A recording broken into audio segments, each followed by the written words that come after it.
कृष्णा। राधे राधे। कैसे हैं आप सब लोग? आशा है आप सब लोग परम सुख में होंगे, आनंद में होंगे, मंगल में होंगे और बिहारी जी की कृपा आप सब पर बरसती रहे। तो जी सभी कृष्ण प्रेमियों को, श्याम प्रेमियों को, राधा प्रेमियों को अक्षय तृतीया के पावन पर्व की हार्दिक हार्दिक हार्दिक शुभकामनाएं। आप और हम मिलकर आज मना रहे हैं अक्षय तृतीया का पावन त्योहार। तो जी बिहारी जी का फूल बंगला सज चुका है। बिहारी जी फूल बंगले में विराजमान है, हमारे बाके बिहारी लाल फूल बंगले में विराजमान है। तो हमने भी वही फूल बंगला तो सजा ही लिया था और आज अक्षय तृतीया का पावन पर्व मना रहे हैं आपके साथ। तो देखिए फूलों की मैं लेके खड़ी हूँ यहाँ पर पराग।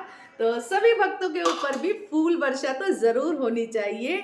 तो अक्षय तृतीया की बहुत बहुत बहुत शुभकामनाएं सभी को, खूब सारी, ढेर सारी, बहुत सारी बधाई हो मेरी तरफ से। देखो ठीक है, जब हम जागरण में बैठते हैं ना तो फूलों की वर्षा होती है, बहुत ही अच्छा लगता है उस टाइम पे जब भी हम बैठते हैं वहाँ पर।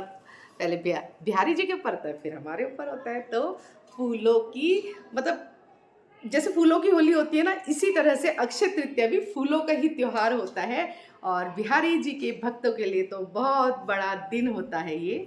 तो वृंदावन में हम सबके लाडले ठाकुर श्री बांके बिहारी लाल जो फूल बंगले में विराजमान है। सुबह शाम दोनों टाइम उनका फूल बंगला चेंज किया जाता है और आप लोग रील्स भी देख रहे होंगे, मैंने भी अपने चैनल पे शेयर किया था कि किस तरह से वहाँ, किस तरह से कितना सुंदर फूल बंगला लगाया जाता है। श्री राधा श्री राधा श्री राधा का फूल बंगला होता है, कहीं गणेश जी, कहीं हाथी, कहीं मोर, कहीं बहुत तरह की आकृतियां बनाई जाती हैं और हमारी सभ्यता और संस्कृति का प्रतीक होता है फूल बंगला। तो फूल बंगला 19 अप्रैल कामदा एकादशी से लेकर हरियाली अमावस्या तक चलेगा। तो इसी बीच में अक्षय तृतीया आ गई है आज और अक्षय तृतीया से 21 दिन की चंदन यात्रा शुरू हो रही है।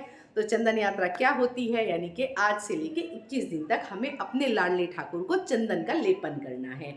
तो चंदन उनको लगाइएगा, जैसे सुबह आप उनको स्नान करा के भोग सेवा उनकी करके चंदन लगा के बिठाइएगा थोड़ी देर उनको ठंडक देने के लिए, फिर थोड़ी देर में वो सूख जाएगा। देखो चंदन सूख जाता है तो फिर वो चुभने लगता है ना बहुत ज़्यादा, हम लोग भी लगाते हैं तो चुभने लगता है। तो फिर आप क्या कर सकते हैं, उस पर आप गुलाब जल का स्प्रे कर सकते हैं थोड़ी देर के लिए, नहीं तो फिर उसको आप झाड़िएगा, एक कटोरी में इकट्ठा करिएगा, क्योंकि वो प्रसादी चंदन है, उसको अपने परिवार के सदस्यों के मस्तक पर लगाइएगा और ठाकुर जी को फिर से ठंडे पानी से स्नान कराकर कॉटन के वस्त्र धारण कराइएगा। तो इस तरह से 21 दिन हमें करना है, ठीक है। और अगर आपको समय नहीं है, पूरे उनके श्रीअंग पे आप लेपन नहीं कर सकते हैं तो कोई बात नहीं, आप उनके मस्तक पर, उनके दोनों हाथों पर और गालों पर चंदन जरूर लगाइएगा।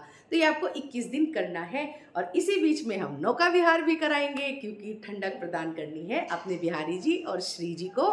तो बहुत ही पावन और सुखमय दिन होता है, बहुत बड़ा दिन होता है। अक्षय तृतीया का बहुत बड़ा महत्व होता है और क्या क्या महत्व होता है ये तो मैं आपको ज़रूर बताऊंगी, लेकिन पहले बिहारी जी की चर्चा हो रही है तो बिहारी जी की चर्चा। आज ही के दिन बिहारी जी अपने पावन चरणों के दर्शन सभी भक्तों को कराते हैं और साल में केवल एक बार ही चरण दर्शन कराए जाते हैं, वो भी अक्षय तृतीया वाले दिन। बाकी दिन आप जब भी जाएंगे वहाँ पर आपको पूरी उनकी पोशाक से उनके चरण ढके हुए मिलेंगे, लेकिन अक्षय तृतीया पर उनके पावन चरणों के दर्शन कराए जाते हैं और पैरों में पहनाई जाती हैं मोटी मोटी पैजनियाँ, कई जोड़ी पहनाई जाती हैं और भक्त श्रद्धा भक्ति के साथ में बहुत सारी पैजनियाँ भिजवाते हैं और उसमें से ही कुछ पैजनियाँ सिलेक्ट की जाती हैं, जिन्हें बिहारी जी को सिलेक्ट करते हैं उसी को पहनाया जाता है और साथ में पैरों में रखा जाता है मोटा मोटा चंदन का लड्डू तुलसी पत्र लगा करके, क्योंकि वो जो लड्डू होता है ऐसा माना जाता है कि पूरे ब्रह्मांड का परिचायक होता है, सारी सृष्टि उस लड्डू में समाहित होती है। तो जब हम जाते हैं ना, जैसे मैंने भी दर्शन किए थे ना, चरण दर्शन, लड्डू के दर्शन किए थे, तो सच में ऐसा लगता है कि पूरे ब्रह्मांड के सारे तीर्थों के, चारों धामों के दर्शन उसी लड्डू में होते हैं। बिहारी जी ने स्वयं उसी लड्डू में चारों धाम के तीर्थों के दर्शन कराए थे। तो ये होता है महत्व और बहुत भीड़ होती है, बच्चे और बूढ़े ना जाएं कृपा करके। मतलब अब तो खैर त्योहार ही हो गया है, पर मेरी मतलब ये मानना है कि जैसे जिन्होंने दर्शन पकड़े हुए उन्हें ज़रूर जाना चाहिए, पर त्योहारों पे बहुत भीड़ होती है। जो ऐसे ही जाते हैं दर्शन के लिए वो थोड़ा रुक कर जाना चाहिए, त्योहारों पे बहुत भीड़ होती है। तो यही है परंपरा अक्षय तृतीया की, बिहारी जी के चरण दर्शन होते हैं और ऐसा माना जाता है चरण दर्शन जिसने कर लिए उसे मोक्ष की प्राप्ति तो ज़रूर हो जाती है। तो वही हमने तो कर लिए हैं, आप भी ज़रूर करिएगा, दर्शनों का लाभ उठाइएगा। बिहारी जी आपको भी बुलाएंगे, आपकी भी मनोकामना ज़रूर पूरी करेंगे। तो और क्या क्या क्यों मनाया जाता है, क्यों ऐसा होता है कि साल में केवल एक बार ही चरण दर्शन कराए जाते हैं, तो ये तो मैं आपको ज़रूर बताऊंगी। लेकिन पहले दिखा देती हूँ कि कैसा चंदन श्रृंगार करके बैठे हैं हमारे ठाकुर जी और कैसा उन्होंने श्रृंगार धारण किया है, कैसी वो लग रहे हैं। तो चलिए जी, आपको दर्शन करा देती हूँ। आज दर्शन करा देती हूँ अपनी लाडो, अपनी प्यारी, अपनी वृंदा के। तो फूलों के श्रृंगार में वो सजी हुई बैठी है, फूलों में गजरा भी लगाया, पर गर्मी इतनी पड़ रही है ना कि दोपहर से शाम तक जब ये वीडियो मैं बना रही हूँ ना, तब तक ये गजरा भी इनका जो है थोड़ा डाउन हो गया है। पर फूलों का श्रृंगार तो भरपूर किए बैठी है हमारी लाडो, हमारी प्यारी, हमारी वृंदा। ठीक है जी, तो चलिए हमारे ठाकुर जी के दर्शन करिए, केशव लाडले लाल के दर्शन करिए। कितने सुंदर वो चंदन श्रृंगार में दर्शन दे रहे हैं, बहुत ही प्यारे और मनभावन दर्शन है। और देखो क्या लिखा है, अपने सीने पे धारण किया है, श्री राधे श्री राधे श्री राधे। हमारे कृष्ण तो राधेमयी हैं ही, लेकिन राधे राधे आज धारण किया है, तो बहुत ही सुंदर वो दर्शन दे रहे हैं, सर्वांग अंग के वो दर्शन दे रहे हैं। और इनके चरण दर्शन भी आपको करा देती हूँ। तो ये आप देख सकते हैं हमारे केशव के चरण दर्शन। तो पैरों में पहनी है पैजनिया, और इधर से भी कोशिश करती हूँ दूसरे चरण के दर्शन कराने की। तो देखिए ये पहनी है यहाँ पर पैजनिया हमारे लाडले, हमारे प्यारे, हमारे केशव ने। देखिए कितने सुंदर वो दर्शन दे रहे हैं, दोनों के साथ में दर्शन। तो चलिए जी, अपनी श्रीमती राधा रानी के दर्शन करा देती हूँ। बोल राधे रानी की जय। श्री राधे राधे श्री राधे। और देखिए फूलों का गजरा, ये देखिए फूलों का श्रृंगार, फूलों का गजरा इन्होंने धारण किया हुआ है यहाँ पर। तो अब आपको दिखाई दे रहा है, भाई गर्मी बहुत पड़ रही है इसलिए गजरा भी थोड़ा सा मुरझा गया है, पर चलो कोई बात नहीं, ओरिजिनल तो है ना कम से कम। तो ये दर्शन दे रही हैं हमारी श्री जी। और सबसे ज़्यादा जो जरूरी आज हमारे बिहारी जी के चरण दर्शन, चंदन लड्डू के दर्शन, वो करने के लिए दिल थाम लीजिए। हमारे बिहारी जी देंगे अब अपने चरणों के दर्शन। बोल बांके बिहारी लाल की जय। चरणों से लिपट जाऊं धूल बन के, चरणों से लिपट जाऊं धूल बन के, ओ तेरे बंगले में लग जाऊं फूल बन के, तेरे बंगले में लग जाऊं फूल बन के। तो दर्शन कर रहे हैं आप, चरण दर्शन कर रहे हैं हमारे बिहारी जी के। आज के चरण दर्शन बहुत ही खास होते हैं, बहुत ही खास होते हैं। तो ये रखा है चंदन लड्डू यहाँ पर, और इस लड्डू का बाद में क्या करना है ये भी बता देती हूँ। बाद में आपको यानी कि कल इसको उठाना है, प्रसादी रूप में एक डब्बी में रखना है, इसको पानी से घोल करके अपने घर के सभी सदस्यों के मस्तक पर तिलक लगाना है। और जब भी आपको ना मन विचलित हो जाए किसी भी तरह से, कोई भी आपको अनईजी फील हो या कुछ आप परेशान है, दिक्कत है, कुछ भी है, तो आप इसको ज़रूर लगाइएगा। वैसे तो हम कृष्ण भक्त हैं तो प्रतिदिन हम प्रसादी चंदन तो लगाते ही हैं, लेकिन फिर भी आपको अगर कोई दिक्कत है तो बिहारी जी का नाम लेके ज़रूर से इसका तिलक करिएगा। उसे प्रसाद रूप में आप बांट भी सकते हैं, अपने नियर एंड डियर को दीजिएगा, वो भी इसका लाभ उठाएंगे। ठीक है, तो ये है हमारे बिहारी जी के चरण दर्शन।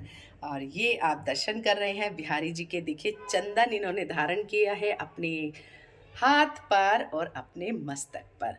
तो बोल बांके बिहारी लाल की जय, श्रीमती राधा प्यारी की जय। चलिए जी, शालीग्राम भगवान और तुलसी महारानी की। तुलसी मैया भी हमारी तो मुरझा गई हैं भाई, गर्मी बहुत हो रही है, तभी तो बिहारी जी को 108 दिन के लिए फूल बंगले में विराजमान किया गया है। तो दर्शन कर लीजिए पूरे मंदिर के।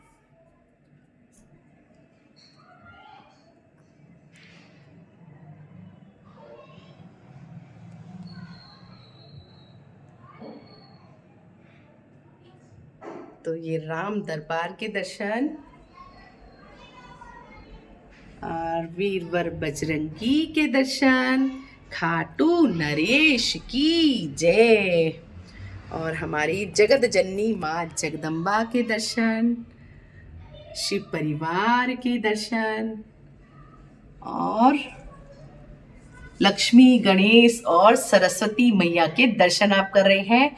और आज का दिन लक्ष्मी पूजा के लिए विशेष तौर से फलदायक होता है। माँ लक्ष्मी की पूजा आपको जरूर करनी है तो शाम को पटरा लगा करके मैं पूजा करूंगी। कनक धारा स्रोत का पाठ करना है, श्रीम का आपको पाठ करना है, लक्ष्मी मंत्रों का पाठ करना है, विष्णु सहस्त्र नाम का पाठ करना है, घी का दिया माता के सामने जलाना है, माता को सफेद चीजों का भोग लगाना है, बर्फी लगा सकते हैं या घर में खीर बना करके आप माता को भोग लगा सकते हैं। तो माँ लक्ष्मी की प्रसन्नता के लिए आज उनकी पूजा की जाती है। और बहुत सारे घरों में ये मान्यता है कि आज के दिन सोना खरीदा जाता है, तो सोने चांदी की कोई भी वस्तु आपको आज खरीदनी चाहिए और अक्षय तृतीया पर माँ लक्ष्मी की विशेष कृपा आपको जरूर प्राप्त होगी। तो ये मैंने आपको दर्शन करा दिए हैं, अब दिखा देती हूँ भोग में क्या क्या है। तो जी आज भोग लगाया जाता है, रसीले फलों और सब्जियों का भोग लगाया जाता है। तो मैंने यहाँ पर रखा है तरबूज, खीरा, ककड़ी, खरबूजा और आम। आप चाहें तो इसमें और भी फलों को ऐड कर सकते हो जो ज़्यादा पानी वाले फल होते हैं। तो यहाँ पर मैंने इसका भोग लगाया है। और ठंडा शीतल पेय पदार्थ हमें ज़रूर से भोग लगाना है। तो क्या क्या चीज़ें मैंने बनाई हैं चलिए आपको दिखा देती हूँ। तो ये बनाया है गुलाब शरबत, मैंगो शेक, बनाना शेक और ये बनाया है सत्तू। तो सत्तू का विशेष महत्व होता है, आज के दिन सत्तू का दान किया जाता है और सत्तू का ही भोग लगाया जाता है ख़ास तौर पे। लेकिन ये जल्दी से जम जाता है नीचे, तो मैं इसको चला देती हूँ थोड़ा सा।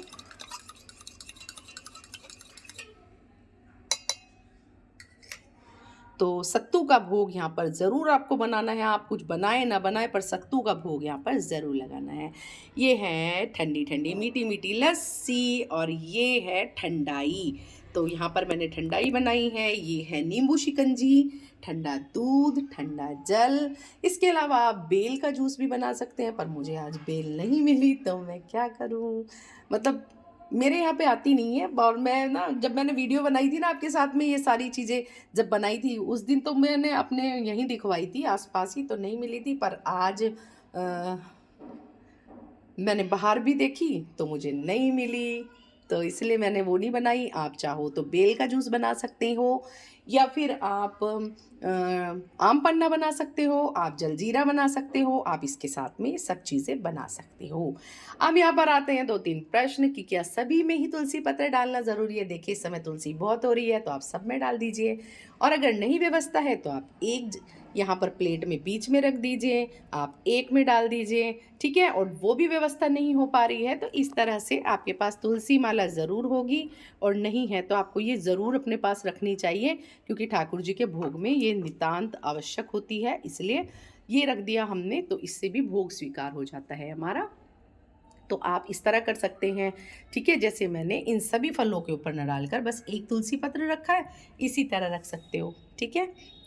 और एक चीज़ और प्रश्न पूछा जाता है मुझसे कि आप इतना सारा भोग बनाती हो, इतना सारा लगाती हो, तो क्या हमें भी सारा ही लगाना है? जी नहीं, ये सब आपकी पूरी तरह से श्रद्धा भक्ति भाव पर निर्भर है, आपकी सामर्थ्य के ऊपर निर्भर है, आपके समय के ऊपर निर्भर है, आपके भाव के ऊपर निर्भर है। देखो बिहारी जी ना, बस मेरा ये रहता है कि हाँ उनकी पसंद की चीज़ें बना लूँ मैं बिहारी जी की, उनको भोग लगा दूँ, बस इतना ही रहता है। और जब तक प्रभु जी करा रहे हैं तब तक कर रहे हैं। जब प्रभु जी हमें बिठा देंगे, हमें नहीं उनको लगेगा कि हाँ चलो, जब तक मतलब वो सामर्थ्य दे रहे हैं, शक्ति दे रहे हैं, तब तक कर रहे हैं। नहीं तो एक चीज़ का भोग तो हमें ज़रूर लगाना है, सत्तू का भोग लगाइएगा। और फिर हम 108 दिन लगातार एक एक चीज़ का भोग लगाएंगे। जैसे आज लस्सी दे दी हमने, आज मैंगो शेक दे दिया, आज बनाना शेक दे दिया, पर देना ज़रूर है आपको। रोज़ एक ठंडी चीज़ का भोग आपको ज़रूर लगाना है, ठीक है जी। तो इस तरह से मैंने आपको भोग दिखा दिया है। और ये रखी है फूल माला, और फूल तो मैं पहले फूलों की माला पहनाऊंगी और श्री राधे लिखूंगी। तो चलिए दिखाती हूँ आपको। फूलों की माला में धारण करा देती हूँ, क्योंकि फूलों का ही श्रृंगार है और फूलों की माला तो बहुत ही ज़रूरी है आज की पूजा में। और ये मैं बिहारी जी को धारण करा देती हूँ।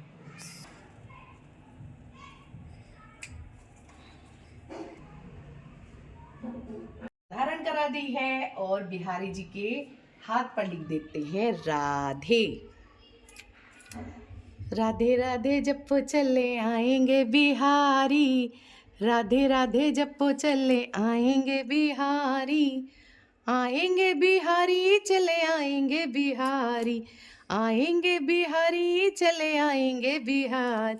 होय राधे राधे, होय राधे राधे जप्पो चले आएंगे बिहारी, राधे राधे जप्पो चले आएंगे बिहारी, राधा मेरी चंदा चकोर है बिहारी, राधे राधे जप्पो चले आएंगे बिहारी, राधे राधे जप्पो चले आएंगे बिहारी।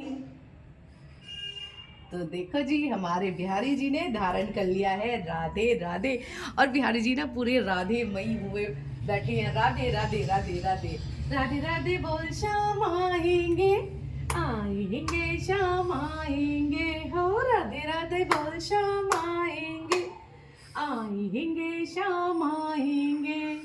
तो राधे राधे राधे राधे राधे राधे शाम मिला दे। देखो जी, हमारे बिहारी जी ने धारण कर लिया। देखिए, इस तरह से आपको ना फूल ले लेने हैं, और आपको फूल ना किसी कटोरे में, बर्तन में, किसी भी चीज में इस तरह से आपको फूल ले लेने हैं, और फूलों पे आपको डालना है थोड़ा सा पानी। इस तरह से पानी डाल करके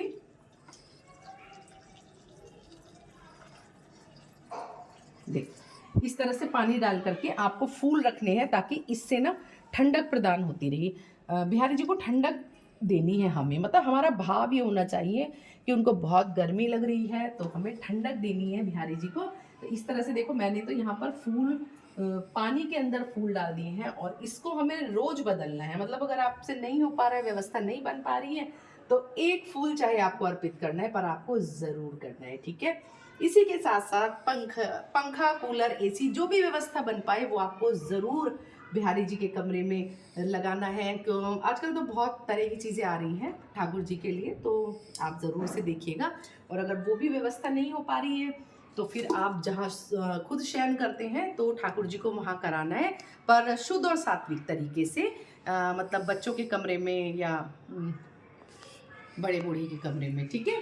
तो इस तरह से आपको कराना है ठाकुर जी को शयन। उनकी सात्विकता का ध्यान रखना है, लेकिन उनको पंखे, कूलर, एसी की व्यवस्था हमें ज़रूर करनी है। तो दर्शन तो करा दिए हैं आपको, तो बता देती हूँ कि क्यों ऐसा हुआ कि साल में केवल एक बार ही बिहारी जी के चरण दर्शन होते हैं। देखिए, स्वामी हरिदास जी, जिन्होंने बिहारी जी को प्रकट किया था अपने संगीत के तपोबल से, उनको तो आप जानते ही होंगे, और नहीं जानते हैं तो मैं बता देती हूँ। संत स्वामी हरिदास जी ने हमारे बाके बिहारी लाल को प्रकट किया था। तो नित्य प्रति बिहारी जी की सेवा करते थे, तो लेकिन वो बहुत ही ज़्यादा निर्धन थे, भूख की व्यवस्था नहीं कर पा रहे थे, शयन की व्यवस्था नहीं कर पा रहे थे, भगवान की वो वस्त्र की व्यवस्था नहीं कर पा रहे थे। तो एक दिन बड़े उदास हुए।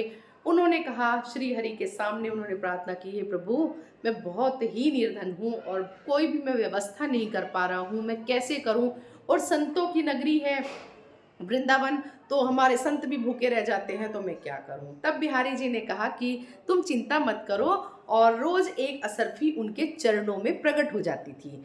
तो स्वामी हरिदास जी उसको उठाते थे, उसी से उनकी भोग, सेवा, प्रसाद और वस्त्र इत्यादि की व्यवस्था करते थे, और सभी संतों को भोजन इत्यादि की व्यवस्था करते थे। लेकिन स्वामी हरिदास जी अपने पर्सनल यूज़ के लिए उसमें से एक कौड़ी भी यूज़ नहीं करते थे, मतलब अपने लिए वो कुछ नहीं करते थे, सब सेवा भाव के लिए ही यूज़ करते थे। लेकिन कुछ दिनों बाद जब ये निरंतर चलने लगा, लोगों में चर्चा फैलने लगी, तो उनको बड़ा लगा कि कहीं ऐसा ना हो कि कोई बिहारी जी की प्रतिमा को ही चुरा करके ले जाए। तो तब से स्वामी जी ने उनके चरणों को ढकना शुरू कर दिया, और तब से लेके आज तक ये परंपरा निभाई जा रही है। वृंदावन में गोसाई जी उनके चरणों को ढकते हैं, और सिर्फ अक्षय तृतीया वाले दिन साल में एक बार उनके चरण दर्शन होते हैं, ठीक है। और क्यों रखा जाता है चंदन लड्डू, तो ये भी मैं आपको बता देती हूँ। बिहारी जी के चरणों में चंदन लड्डू इसलिए रखा जाता है कि देखिए, ब्रज जो है वो साधु संतों की नगरी है। तो एक दिन साधु संत सारे परेशान हो गए, और बद्री धाम के दर्शन के लिए, चारों धाम के दर्शन के लिए जाने लगे। तो हरिदास जी ने सोचा कि, क्योंकि उस समय पे क्या था कि कोई व्यवस्थाएं नहीं थी, जाने के लिए कोई साधन नहीं था, मीलों मीलों पैदल चल के जाते थे, रास्ते में बहुत सारी परेशानियां आती थी, हिंसक जानवर भी बहुत सारे थे, और मतलब ये माना जाता था कि जो चारों धाम की यात्रा पर गया बहुत ताए वो वापस नहीं आता था, मोक्ष की प्राप्ति उसको हो जाती थी। तो हमारे हरिदास जी ने सोचा, स्वामी जी ने सोचा कि अगर सारे संत यहाँ से चले जाएंगे तो जो ब्रज है वो संत विहीन हो जाएगा। तो उन्होंने बिहारी जी से प्रार्थना की है, बिहारी जी सभी संत यहाँ से जा रहे हैं तो मैं क्या करूँ, उनको बद्रीनाथ के दर्शन करने हैं। तो बिहारी जी ने कहा कि आप कल सब संतों को बुलाइएगा, मैं यहीं पूरे सृष्टि के पूरे ब्रह्मांड के चारों धाम के बद्रीनाथ के दर्शन कराऊंगा, बस आप एक चंदन का लड्डू बनाइएगा। तो उन्होंने एक चंदन का मोटा सा लड्डू बनाया और सभी संतों ने अगले दिन उसके दर्शन किए। तो उन्हें चारों धाम के दर्शन हुए। प्रभु के चरणों के दर्शन होने से समस्त सारे तीर्थों का उनको फल मिल गया और सब राधे राधे राधे राधे की गूंज और जयकारे लगाने लगे। तो इसीलिए उनके चरणों में चंदन लड्डू रखा जाता है। और जैसे ही फूल बंगला शुरू होता है ना, कामदा एकादशी से ही हमारे बिहारी जी मंदिर में चंदन घिसने का कार्य भी जोर शोर से शुरू हो जाता है। बाहर से लोग बुलाए जाते हैं, वो रात दिन चंदन घिसते हैं और बाल्टी भर भर के चंदन जो है वो इकट्ठा किया जाता है, क्योंकि लड्डू भी उनके चरणों में रखा जाता है और लेपन भी किया जाता है बिहारी जी के श्रीअंग पे। तो ये तो रही बात ब्रज की। माँ लक्ष्मी की पूजा करनी है ये भी मैंने आपको बता दिया है। और अक्षय तृतीया अभूज मुहूर्त है। इस दिन आपको किसी भी मांगलिक कार्य के लिए किसी से पूछने की जरूरत नहीं होती, आप निश्चिंत होकर कोई भी कार्य इस दिन कर लेते हैं। और ये कहा जाता है कि जिसके कुंडली में घोर दोष होते हैं ना, उनका विवाह तो आज के दिन जरूर होना चाहिए। अक्षय तृतीया का इतना महत्व है। और क्या क्या हुआ था अक्षय तृतीया वाले दिन ये भी मैं आपको बता देती हूँ। तो सतयुग और त्रेता युग का मिलन भी आज ही के दिन हुआ था। महाभारत के युद्ध का विराम भी आज ही के दिन हुआ था। और द्रौपदी का जब चीरहरण हुआ था और भगवान ने उनका चीर बढ़ाया था, तो वो भी अक्षय तृतीया का ही दिन था। कृष्ण और सुदामा का मिलन भी अक्षय तृतीया वाले दिन ही हुआ था। माँ गंगा का अवतरण भी अक्षय तृतीया वाले दिन ही हुआ था। और ब्रह्मा जी के पुत्र अक्षय कुमार का जन्म भी अक्षय तृतीया वाले दिन ही हुआ था। और इसी दिन कुबेर को खजाना मिला था। इसी दिन भगवान परशुराम की जन्मोत्सव भी मनाया जाता है। अन्नपूर्णा का जन्म भी आज ही के दिन माना जाता है। माँ अन्नपूर्णा का अवतरण हुआ था और माँ अन्नपूर्णा की कृपा के बिना तो हमारा कोई अस्तित्व ही नहीं है। और इसी दिन बद्रीनाथ के कपाट भी भक्तों के लिए खोले जाते हैं और सर्व सिद्ध मुहूर्त होता है। और हमारे बिहारी जी के चरण दर्शन तो होते ही हैं और मैंने भी आपको चरण दर्शन करा दिए हैं। तो इतना बड़ा ये तिथि होती है, इतने बड़े त्योहार होते हैं, आप और हम मिलकर मना रहे हैं अक्षय तृतीया। तो आप अपने घर में विराजमान ठाकुर जी के साथ जरूर मनाइएगा। 21 दिन की चंदन यात्रा आज से ही शुरू हो रही है, इस चीज़ का विशेष ध्यान रखिएगा। कॉटन के कपड़े पहनाने हैं, हैवी श्रृंगार नहीं करना है, हो सके तो बाल भी मत धराइएगा, बहुत ज़्यादा माला वगैरह नहीं पहनाइएगा, फूल अर्पण करिएगा। उनको कॉटन के ही नाइट सूट में या कॉटन के वस्त्रों में रखिएगा, ज़्यादा श्रृंगार नहीं करना। बीच में कोई तिथि आती है, त्यौहार आता है, तो आप ज़रूर से उनका श्रृंगार करिएगा।